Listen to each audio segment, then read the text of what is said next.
sekali. Wong ibadah yang diwajibkan setiap saat aja masih banyak yang lupa, kan kata? Apalagi yang hadirnya diperintah 1 tahun sekali, pasti banyak yang lupa. Kenapa? Karena lupa itu adalah nikmat yang diberikan oleh Allah kepada umat ini.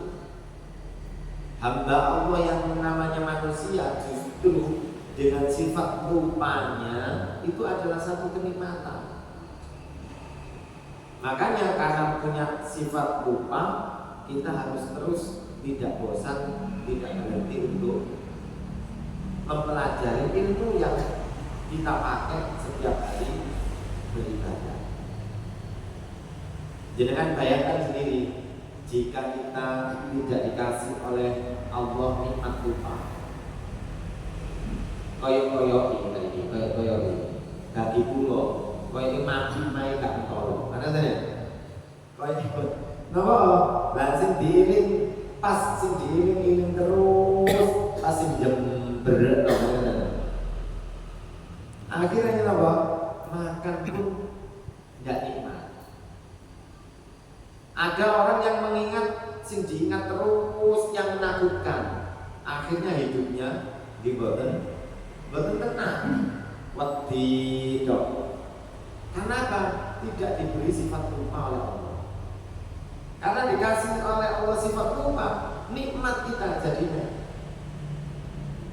Kemarin kejadian dikongkon pulang cerita bisa makin, wis lali.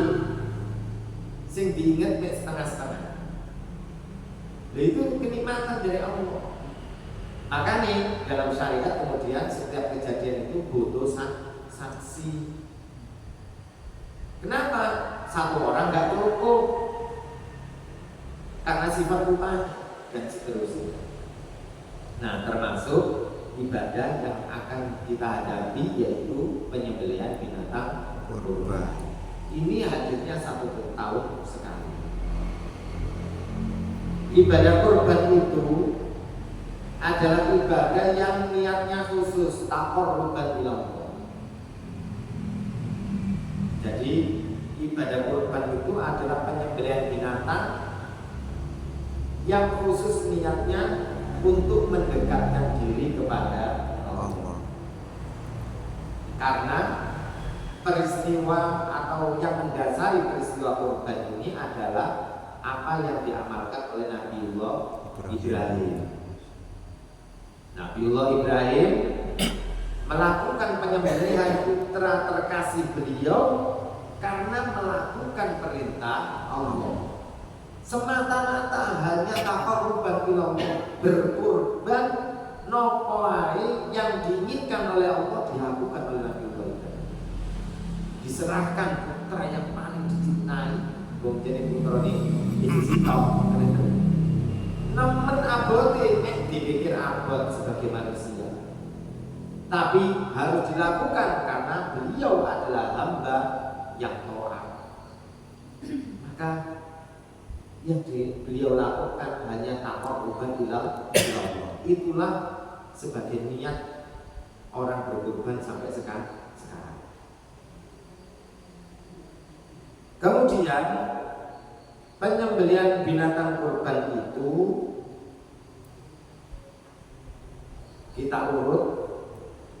Dasar dari agama kita memerintahkan penyembelihan binatang kurban itu surat, kalau di kitab Bajuri ini adalah surat Al-Kautsar ayat 2. Wal aslu fiha qauluhu ta'ala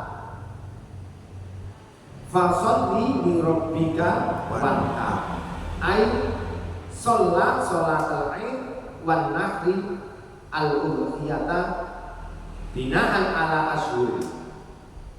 Jadi makna dari perintah Allah fasholli li rabbika wanhar di surat Al-Kautsar itu, fasholli dan sholatlah kalian idul adha, wanhar dan sembelihlah binatang kurban. Nah itu makna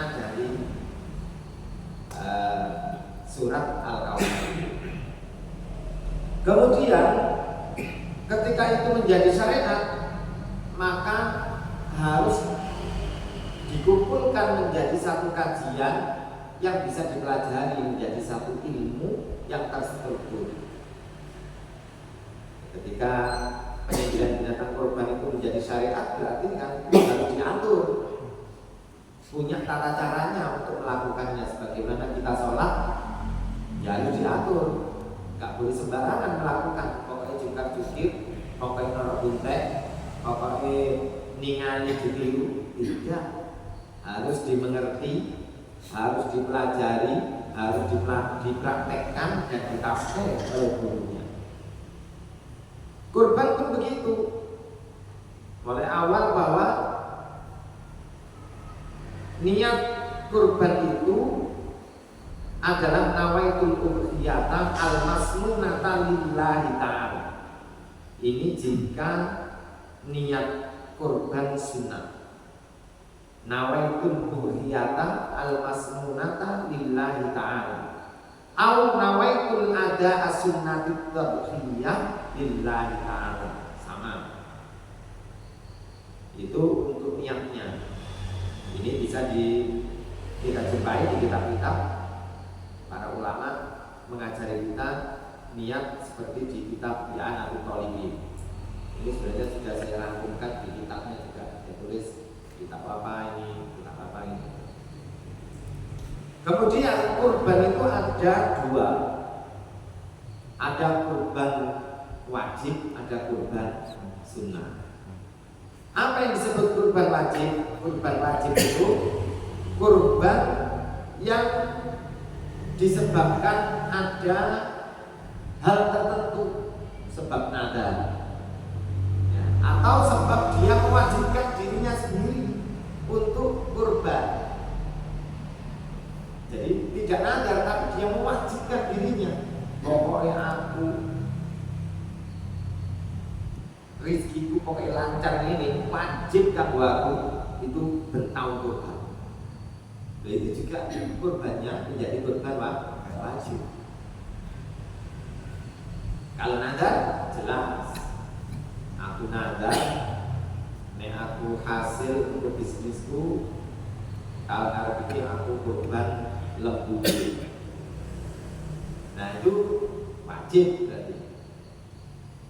Jika sunnah, ya diniati sunnah. Itu hak niatnya. Kemudian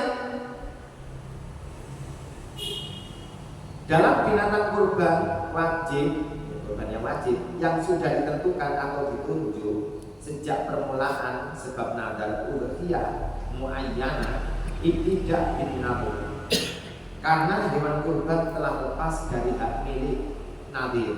Contohnya, semata-mata karena Allah aku akan berkurban dengan sapi ini. Nah, kurban itu ada dua. Kalau wajib itu boleh kurban itu niatnya ketika penyembelihan, boleh ketika menunjuk hewannya. Wis duwe hewani dengan nama Allah atau karena Allah, saya akan menyembelih binatang ini, sapi ini untuk kurban wajib.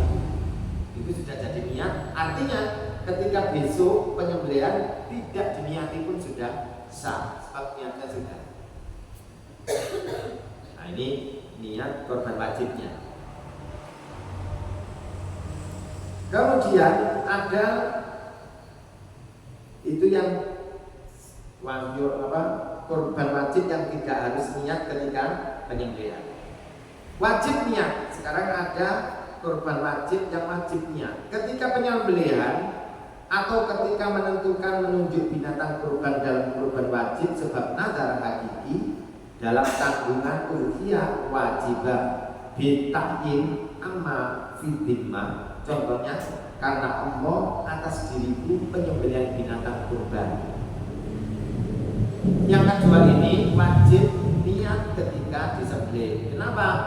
Karena ketika nazar itu tidak punya barangnya atau belum menunjuk sapinya atau belum menunjuk kambingnya. Tapi nazar, aku tahu Karena dari itu kan karena ada satu kesuksesan gitu.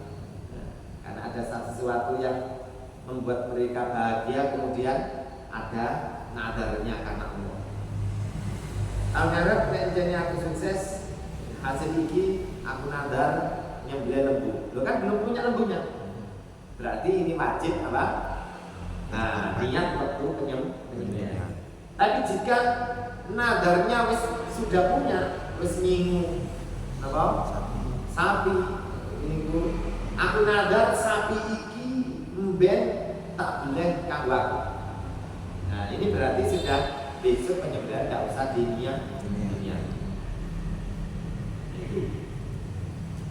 Kemudian para ulama juga menyampaikan niat itu ada yang boleh dirangkap, ada yang tidak. Ini pembahasannya niat kurban dan akikoh. Bila seseorang menyembelih hewan ternak dengan berniat akikoh dan kurban, maka berhasil atau sah keduanya menurut Imam Nawawi. Nek enten tiyang nyembelih akikoh dan kurban, maka sah keduanya. Berarti oleh ganjaran loro, double. Ada yang mengatakan tidak berhasil atau tidak sah salah satu dari keduanya, akikoh dan kurban, sama-sama tidak sah menurut Imam Ibnu Hajar itu dalam kitab Fatawi Kubro. Nah, ini ada perbedaan atau ada apa?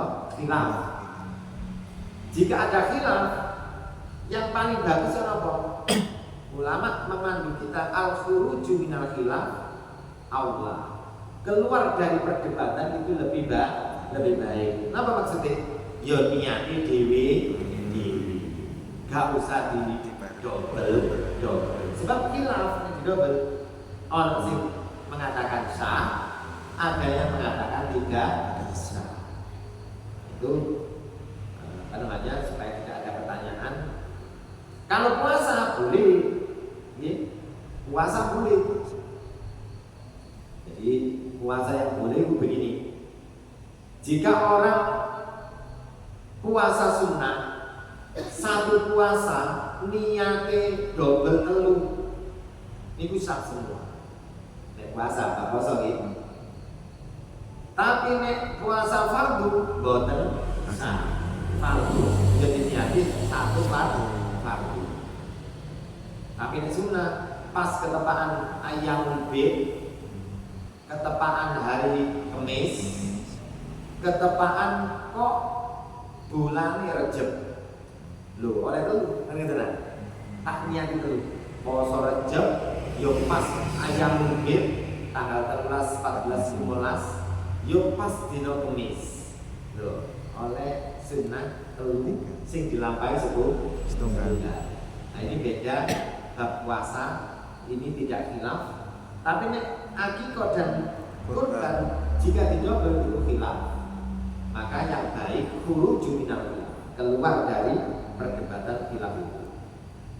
Nah, itu tentang niat. Sehingga nomor kali pembahasan ini yang hari ini ditanyakan tentang tauhid. Orang yang kurban itu harus tauhid atau harus menyerahkan kepada seseorang jika dia tidak mampu melakukan sendiri. Karena seharusnya dia yang kurban ya dia yang beli, dia yang bagi. Oh, dia yang ibadah kok. Gak nokak, ngerepot wong, yang ibadah itu sampean. Ya sing nyembelih ya sing bagi. Tapi gak mampu. Sing kula gambaraken wae, gak tahu demok sapi, gak tahu demok wedhus. Ya dindi demok tok. Mulane beleh kan ngoten. Ya apa carane beleh? Beleh apa maneh? Rubuno iku wis iki. Ya apa carane rubuno? Lho berarti gak mampu. Nah, kalau gak mampu berarti harus wakil. Diserahkan kepada orang yang mampu. Maka butuhnya wakil itu. Tidak boleh, dan ini umumnya menjadi pertanyaan kemarin, Ini ku temriki biasa Ustaz. Pokoknya ben apa jenenge 2 hari menjelang hari raya Idul Adha itu mulai ngomong delei sapi delei napa wedhus ambek delek catatan diserang sapa wis pokok iki aku kirim nang takmir itu siapa karena yang melakukan nggak ada hubungannya dengan masjid ya. Tapi korban itu nggak ada hubungannya dengan masjid, apa hubungannya dengan masjid kan ada harus ada yang diserai kan ada. Nah kalau ada yang diserai maka memang harus dibentuk panitia tersendiri atau memang kita menunjuk orang yang kita pasrai sendiri. Guru mesti soalnya takmir ya wani nyekel. Sapi kan kan. Lah mau semoro dipasrahi lho gak nyekel gak wani. Donga yo gak iso. Gak biasa ya. Donga diserahi apa? Sapi ya kurban. Lho aku nek ngurusi masjid iso, tapi nek kurban aku gak iso ya apa carane nrimo? Lho kan kata. Karena memang gak ada hubungannya, ini ibadah terpisah. Kurban dewe, ya, masjid, urusan masjid dewe. Umumnya panitia memang dikoordinir di masjid. Nah itu, tapi kan tidak boleh dianggap kebiasaan serana takbir masjid tuh, gak bisa. Serana panitia kurban nek pun dibentuk nek mboten dibentuk lho panitia kurban sing endi. Kenapa demikian? Karena itu menjadi pertanyaan kemudian nek ono apa-apa nek sing tanggung jawab sapa? Misale ucul larat misale sing ironi sapa? Sing ubur-ubur sapa? Kan katanya apa maneh ngirimi kurang 2 hari sing ngaritno sapa? Lho, enggak bisa dipasang. Kayak no tamir ngono ae. Lho, Pak Tamir itu gak tau ngarit. Lah kan gitu ya. Nah, makanya harus ada tauhid. Orang yang ditunjuk. Nah, baru ketika kita harus menunjuk orang, maka tauhid itu ada 4 syarat. Tauhid itu ada 4 syarat. Akad wakalah perwakilan adalah penyerahan seseorang mewakil dengan memakai sigot tentang sesuatu mewakil fi yang boleh ia mengerjakannya sendiri dari orang lain wakil agar mengerjakannya di masa hidup mewakil. Jadi mewakilkan kepada orang yang bisa mengerjakan atau nanti nyuruh wakil ini untuk mengerjakannya kepada orang lain lagi. Gak apa-apa. Tapi mandatnya sudah diberikan. Rukun akad muwakkalah ada 4. Yang pertama muwakil, orang yang mewakilkan. Yang kedua wakil, orang yang jadi wakil. Yang ketiga muwakkal fi, yaitu sesuatu yang diwakilkan. Yang keempat sigo. Sigo itu ucapan. Yai kulo nyerahaken lembu niki dados kurban kula lan keluarga kula niki catetane. Kula wakil dumateng panjenengan nggih. Kapure, lho kapure. Ngeten tulisane. Kapure napa? Kapure beleh lan bagi aku. Karena saya wakilnya ada 2. Saya taukil dan saya tafrik membagikan. Ada orang yang tugasnya diwakili nyembelih tok, gak ditugasin apa? Bagi. Di tukang-tukang potong ini jaga ini. Kan benar? Lah makanya harus dirinci wakil itu. Nah itu ada 4 apa jenis rukunnya. Kemudian syarat muwakil, syarat orang yang yang mewakilkan. Orang yang sah melakukan sendiri pada suatu hal yang diwakilkan sebab kepemilikan atau kekuasaan. Jadi orang yang mewakilkan itu orang yang punya hak. Hak apa? Hak atas barang atau hewan yang memang diserahkan. Harus yang punya hak. Duduk yang tidak punya hak. Ngongkon anake, ngongkon tanggane iki ngono yo, iki wakil ngono. Barang ono sing wakil ditakoni. Anu iki nang ya apa ane apa jenenge nadar sunnah kok apa jenenge korban sunnah kok maju lho mboten sunnah kok kenging miteraken lho mana enggak jelas lagi perwakilannya ya penyerahannya kan tidak jelas lagi kepada orang yang diwakili. Kenapa? Yang gowo sing ngekekno orang yang tidak punya hak atas barang itu. Kate mutusi dhewe. Lah, gak podo niat ibadah ya kadang-kadang. Nah, makanya ini yang harus kita hati-hati berkenan dengan wakil. Kemudian apabila wakil berkata pada dua orang, aku telah mewakilkan pada salah satu kamu berdua, maka tidak sah. Nek ono wong sing berhak iki. Wis aku sampean berdua iki tak serai yo. Iki wis tak wakil sampean. Sampean beli sampean enggak sah. Ini napa? Bisa jadi tujuan tuh wong loro itu. Napa nek ono sengketa, nek ono masalah. Lha apa aku gak iso kono iki to. Ya kon sing tanggung jawab lho siji to kali lempar. Karena apa? Tidak pasti kalian berdua. Tidak ada yang tanggung jawab.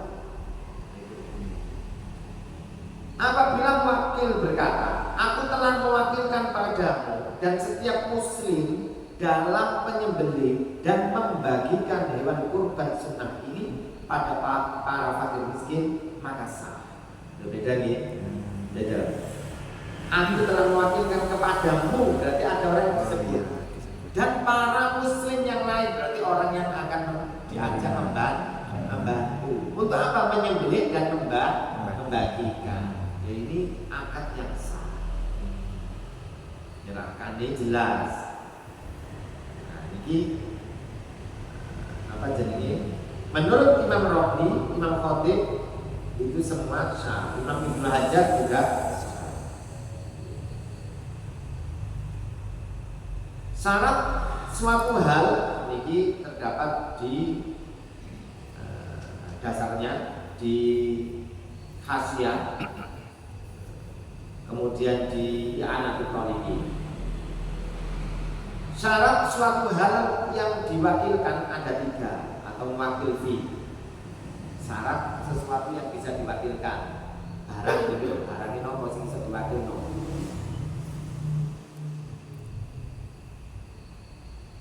Yang pertama, sesuatu itu dimiliki oleh muwakil ketika mewakilkan. Sapi itu dimiliki oleh muwakil beneran ketika mewakilkan. Duduk, sapi sing wis dituku wong. Lha yo wingi wekku, biar wingi wekku saiki wis dituku wong. Tak wakil sampe nyembelih yo, enggak iso. Lho wekku wong iki wis dituku. Wingi wekku. Nah, saiki kan bukan miliknya, enggak bisa diwakilkan. Dipasarkan kepada orang. Ya harus yang punya, yang masyarakat. Itu yang pertama. Yang kedua, boleh digantikan oleh orang lain dan sudah diketahui walaupun dengan satu sisi. Kalaupun itu diwakilkan memasrahkannya, itu harus benar-benar dijelaskan. Iki rinci lagi, iki aku kurban sunnah. Marang yo kurban sunnah. Terus aku wakil iki beleh sak bagini. Lho, kita dijelaskan kabeh. Nah, ini jelas. Jadi sudah diketahui benar-benar nopo sing diserah meniki memang jelas pasrahnya, itu boleh. Suatu hal yang boleh digantikan oleh orang lain adalah satu, setiap akad seperti jual beli, nikah, hibah, wasiat, dan pemindahan tanggungan. Setiap fasad atau merusak akad, menerima dan menyerahkan barang atau hutang, persengketaan perkara, memiliki sesuatu yang diperbolehkan. Ini hal-hal yang boleh diwakilkan. Nah, itu dalam fikih pun dibahas semua. Kemudian sesuatu yang tidak boleh digantikan oleh orang lain itu tidak sah diwakilkan, seperti ibadah kecuali haji, umroh. Nah, sesuatu itu sing untuk dirinya sendiri, maka sesuatu itu tidak boleh diwakilkan. Yang memang harus dilakukan sendiri kecuali haji dan umroh. Itu pun apa? Kudu orangnya sudah meninggal. Nggak boleh mau ngisi pekerjaan orang ngomong badal haji, badal haji itu harus dilakukan kalau orangnya sudah meninggal dunia. Nah, itu kekecualian. Yang tidak boleh dilakukan ya ibadah makdo, ibadah yang individu. Napa niku? Puasa Ramadan, sholat 5 waktu. Itu nggak boleh digantikan. Zakat nggak boleh dizakat, nggak boleh. Awal isi usaha, adik ini kawan zakat. Kalau isi zakat yo suki, aku nggak zakat, aku wakil uang zakat itu. Nggak awal ya. Sholat gimana? Tadi buat angsal diwakilkan. Puasa Ramadan juga tidak boleh diwakilkan. Ya, pengecualian lagi. Kalau sudah meninggal dunia, nanti diganti namanya apa jadinya badal atau apa jadinya itu fidah, ini fidah tebusan. Itu ada nanti tata caranya sendiri. Wakil tidak boleh mengambil sendiri daging kurban. Jadi coba desani, ini pembahasannya. Wakil tidak boleh mengambil sendiri daging kurban. Orang yang menjadi wakil, semisal perseorangan yang fakih itu orang yang ahli dalam hukum, atau ketua panitia, tidak boleh mengambil sebagian dari zakat atau daging kurban atau akikah dan lain-lain, karena terjadi ittihadul qabil wal maqbil, yaitu menjadi tunggal pihak penerima dan pihak penyerahan, diwakili di PDB, nanti itu jadi double. Jadi tidak boleh. Jadi sing menerima ya gak boleh napa di PDB. Artinya tidak boleh di PDB, jupuk sak penake. Dia jupuk yo sak bagiane kaya umumi. Ini kaki balik. Ini kecuali seukuran daging atau kulit yang telah ditentukan oleh wakil, semisal 3 kg. Baik wakil tersebut orang kaya atau miskin, bila dari kurban sunnah. Ini kita bajuri juz 1 halaman 387. Jadi kalau kecuali si wakil ini ngomong, wis Pak, mungkin bagian sampean sak cukup sampean. Kecuali ngoten. Bagian sampean oleh cukup sak cukup sampean. Sak cukup itu tidak boleh lebih dari sepertiga tetap dia. Nah, itu boleh ngambil. Kenapa? Karena sudah diberikan hak. Haknya ketika diwakili jadi wakil juga dikasih hak. Nah, kalau ini ditentukan wis sampean ku juga telung kilo ae Pak. Nah, itu nih. meskipun orang kaya atau miskin. Seukuran daging yang ditentukan oleh wakil dan wakil termasuk orang fakir bila dari kurban wajib. Nah, kali ini umum ya. Podo abewis bagiannya sing diwakili sing wakil abe. Kesimpulannya ibadah itu ada 3 macam, yaitu ibadah badaniyah, makdo, ibadah yang bersifat badan yang murni seperti sholat, puasa, iktikaf tidak boleh mewakilkannya. Yang kedua, ibadah badaniyah wal makdo, ibadah yang bersifat badan yang tidak murni seperti haji dan umroh boleh mewakilkannya. Ibadah maliyah makdo, ibadah yang bersifat harta yang murni seperti membagi zakat dan menyembelih hewan kurban serta membagikan dagingnya boleh mewakilkan. Nah, jadi sing boleh dan tidak boleh diwakilkan dari ibadah yang kita lakukan. Kemudian sehotnya ini syarat sehot wakalah ada 3. Syarat sehot penyerahan. Sehot itu ucapan yang harus diucapkan ketika menyerahkan suatu perkataan dari salah satu wakil atau wakil yang menunjukkan kerelaan atau ridho, tidak ada penolakan dari pihak lain dan tidak ada penggantungan atau taklik. Contoh wakal tuka fi damfi udhiyati wa tafriqiha, aku wakilkan kepadamu untuk menyembelih binatang kurban ini dan membagikannya. Ini contoh, ya. Jadi sing mau lebih panjang, lebih enak, lebih jelas. Kalau ini simpel, saya wakilkan kepadamu untuk menyembelih binatang kurban ini dan sekaligus membagikannya. Ini segot wakalanya. Nek napa niki wau kurban. Atau fawwadtu dabha udhiyati wa tafriqatiha ilaika, aku pasrahkan penyembelihan binatang kurban ini dan pembagiannya kepadamu. Ini balik kata-katanya. Itu segot yang harus diucapkan kepada orang yang punya barang kepada yang fakir. Jadi boten oleh wis titip yo kena panitia wis ditinggal diucap ngerti ngoten. Nah niku.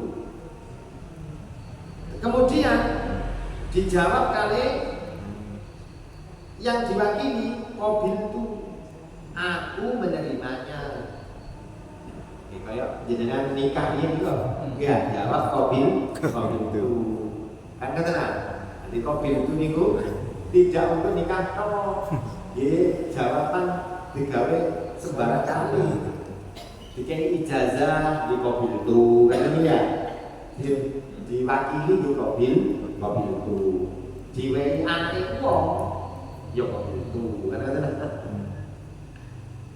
Aku telah terima. Itu segotnya, jadi harus ada segot ijab kabulnya. Segotnya diucapkan diterima, itu kabulnya. Kemudian wakil boleh mewakilkan pada wakil dengan pembelian binatang kurban atau akikah di dalam maupun luar negara kurban atau akikah. Jadi boleh mewakilkan pembeliannya. Misalnya luar negeri, nelpon oma, ini duit tak kirim yo, tolong tukokno aku kurban kanggo aku, yo kanggo aku, peduli sing api, sebab tak kirim duit sakmene, insyaallah cukup. Korbannya korban sunnah dan seterusnya dengan yang jelas, boleh, boleh. Karena apa? Tadi sudah jelas bahwa akikah atau kurban itu adalah ibadah yang boleh diwakil dan diwakilkan. Sama cara mewakilkannya kudu bener. Boten sing kaya pokok didele wae. Kemudian status kepemilikan uang, sisa uang pembelian hewan kurban yang dilakukan oleh seorang wakil yang cerdik dalam menawar harga barang adalah A. Sisa uang itu tetap milik orang yang mewakilkan atau mewakil. B. Wakil wajib mengembalikan sisa uang itu pada mewakil. Niki dititipi duit, misalnya 3 juta kok wedhus siji, ternyata dinyang-nyang oleh wedhus 2 juta, sisa 1 juta. Nah, sisa itu duit wek sapa? Tetep mewakil. Nggih, tetep wek kan punya uang, duduk yang merawat dia bisa merawat. Kecuali nek akad beda. Wis iki tak serano sampean duit 5 juta. Sampeyan gawe tuku wedhus oleh piro-piro ae. Ya, oleh piro-piro ae wedhuse regane. Nah, iku gawean wedhuse napa kok sisa nek ana sisa nek kecuali karena ada 2 akad penyerahan. Akad penyerahan untuk memberikan, akad penyerahan sisa uang. Berbeda nggih. Seorang wakil mewakilkan muwakkalah fi pada wakil lain itu tidak sah kecuali terdapat salah satu sebab. Seorang wakil sing wis dipasrahi kok dadak wakil nomane nang wong itu tidak sah kecuali ono sebabnya. Apa sebabnya? Wakil mendapatkan izin dari wakil. Wakil wau ngomong pun nek jenengan boten saged golek piyambak betul apa jenengan pados tiyang sing bagian berarti oleh napa oleh ridho oleh izin teko sing duwe barang sing mewakilkan. Yang kedua, wakil tidak mampu melaksanakan sendiri. Tidak mampu melaksanakan sendiri itu ada beberapa sebab. Karena memang tenaganya nggak kuat, karena memang tidak biasa, karena memang kakean sing ditanggung sing disembelih boleh diwakilno.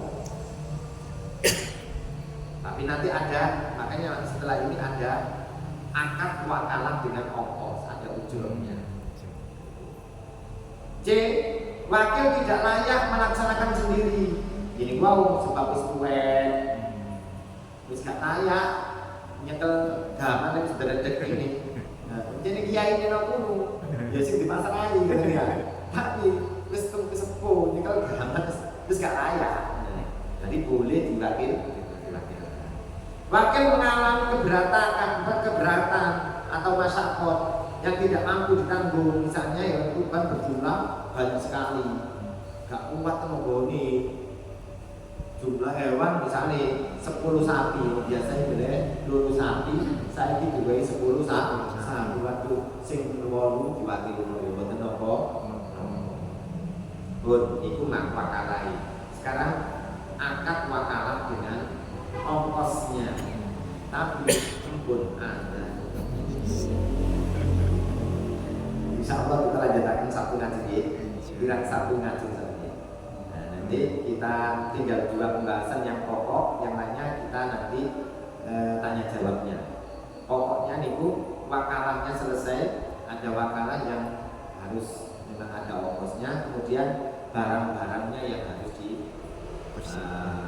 yang boleh dipakai urutnya itu apa aja, kriteria apa saja. Insyaallah kita bahas di Sabtu nanti. Mungkin kita tarik siap walafiat, ditarik sakit waras, ditarik sakit istiqomah terus, jadi sakit nambah ilmu, dan menyempurnakan ibadah kita, dan mengikuti ibadah kita di kami kalian Gusti Allah. Amin ya rabbal alamin. Wassallallahu ala sayyidina Muhammadin walhamdulillahirabbil alamin. Rabbana ighfir lana wa liwalidayna warhamhuma kama rabbayana shighara. Rabbana ighfir lana wa liwalidayna warhamhuma kama rabbayana shighara. Rabbana ighfir lana wa liwalidayna warhamhuma kama rabbayana shighara. Rabbana atina fid dunya hasanah wa fil akhirati hasanah wa qina adzabannar. Wa sallallahu ala sayyidina Muhammadin walhamdulillahi rabbil alamin. Assalamualaikum warahmatullahi wabarakatuh. Waalaikumsalam.